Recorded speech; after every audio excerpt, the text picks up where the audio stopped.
संगत जी, एक बार की बात है, दास की दुकान पर, दास का जवाहरात का कारोबार है। एक महिला लेडीज आई मालदीव, जो मालदीव जगह है उस जगह से, और दास के जो स्टोन का काम है वहां से कुछ स्टोन का माल खरीदा।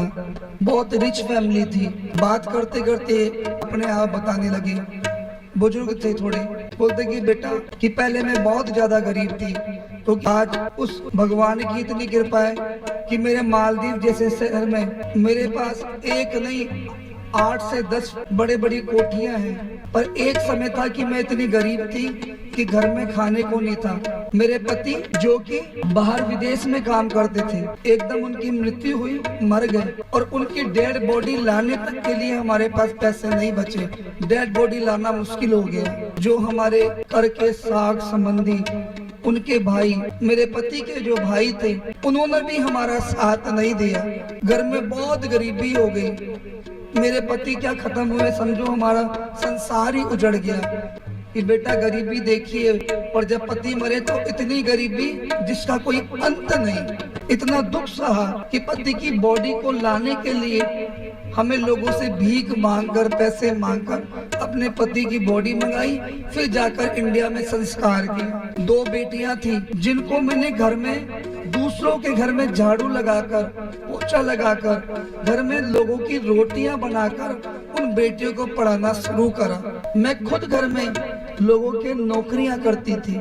कभी खाने को घर में था, कभी नहीं, कभी दिन में खाया। दिन का तो पता नहीं, हम दिन में तो खाते नहीं थे, केवल रात को खाना बनता था घर में। पर मैंने कभी सिदक नहीं हारा, मैंने संतोष रखा। एक दिन ऐसा आया, मेरे पति के नाम पर कुछ जमीन थी जो मुझे पता चली।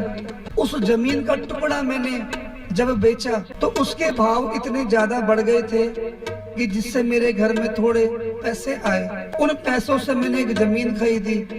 फिर कुछ समय बाद वापस वही झाड़ू पोछा करना और अपनी बेटियों को पढ़ाना। थोड़ा समय बीता, फिर वो जमीन बेच दी, उसकी कीमत बढ़ गई। बेटा ये करते करते मेरे आज मालदीव जैसी जगह में एक नहीं 10 से 15 कोठियां हैं। और आज ईश्वर की कृपा है कि मेरी एक बच्ची IAS अफसर है और एक डॉक्टर है। 2 बेटियां हैं, एक IAS अफसर और एक डॉक्टर है, जो 5-5 लाख रुपए इनकी तनख्वाह है।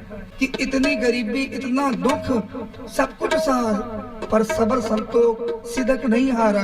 इतनी मेहनत करी अपने बच्चों के लिए।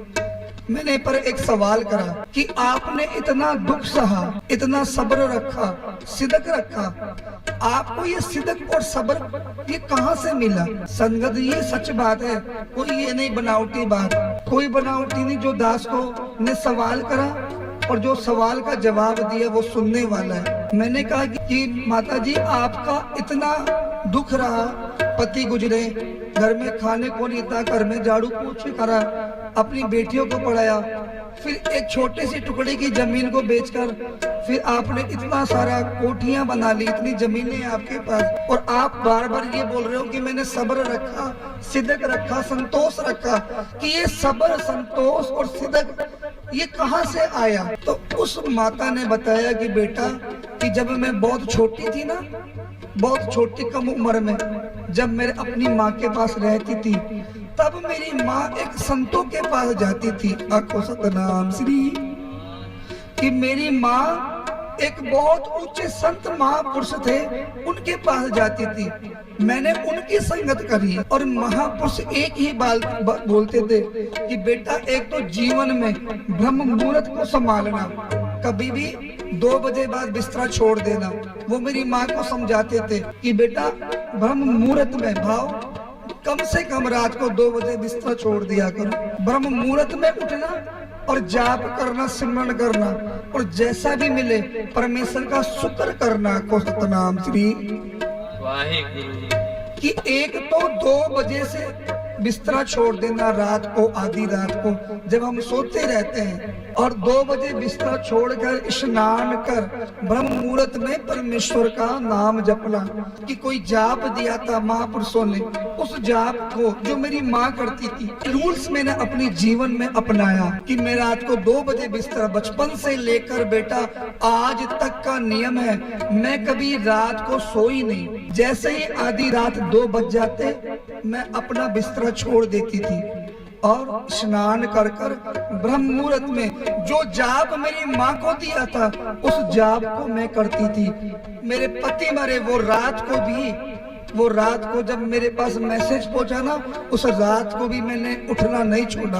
उस रात को भी ब्रह्म मुहूर्त में उठी और उठकर पहले अपने परमेश्वर का नाम जपा, जाप को जपा, फिर अपने जो दुख थे जीवन के सहे, पर सिदक सब्र और जो संतोष था ना बेटा, जो तुम सवाल कर रहे थे, वो मुझे मेरे महापुरुषों से आया। आखो सतनाम श्री वाहिगुरु। पूर्ण महापुरुषों की संगत मिली ना बेटा, उससे मुझे सब्र मिला है, संतोष मिला है और सिदक मिला है। और जो आज मैं राज कर रही हूँ ना, इतने मेरे कारोबार हैं, मेरी बेटियां एक अफसर है, एक डॉक्टर है, मेरे खुद 10-12 कोठियां हैं, ये सब बेटा मेरा कुछ नहीं, ये उन महापुरुषों की कृपा है जिनके नियम से चलने से। भाव नियम रूल, जब तक जीवन में कोई रूल ही नहीं होगा, महापुरुषों की कितनी संगत कर लो। महापुरुष वचन कर रहे कि ये चीज जीवन में उतारो कि अमृत वेला ना छोड़ो। आखो सतनाम श्री वाहिगुरु।